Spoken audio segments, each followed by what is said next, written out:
In today's video, I'm going to show you exactly how to create a clean modern glass effect in Photoshop using a super simple technique that works in just a few minutes. This is perfect for UI design, thumbnails, social media graphics, or anything where you want that frosted glass look. Stick around because I'll also explain why this effect works so you can customize it however you want. And if this helps you out, don't forget to hit that like button and subscribe for more Photoshop tutorials just like this. Alright, let's jump in. First, go ahead and open your background image inside Photoshop. This is the image that will appear blurred behind your glass panel. Once that's open, duplicate your background layer by pressing Ctrl and J on your keyboard. This creates a copy of your image. Now take that duplicated layer and make sure it's positioned at the very top of your layer stack.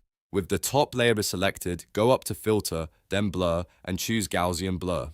Set the blur somewhere between 10 and 25 pixels depending on your image resolution. You want a nice soft blur, not too sharp, not too strong. Click OK once you're happy with it.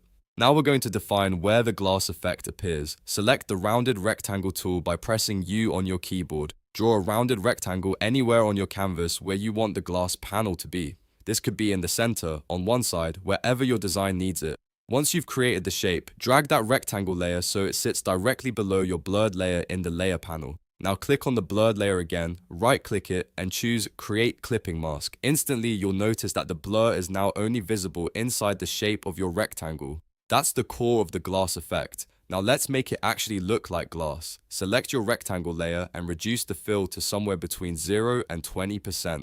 This makes the shape itself mostly transparent while still allowing styles to show. Next, add a stroke. Set the size to around 1 to 2 pixels, choose white as the color, and lower the opacity to about 30%. This creates a subtle edge highlight that mimics real glass. If you want to take it a step further, you can add a gradient overlay. Use a white to transparent gradient and angle it slightly to create a soft light reflection across the panel. This adds realism and depth to the effect. And just like that, you've created a clean glass effect. The reason this works is because the blurred layer is clipped to the vector shape, meaning the shape controls exactly where the blur appears, while the layer styles add those realistic glass edges and highlights. Feel free to experiment with different shapes, blur strengths, and opacity levels to match your design style.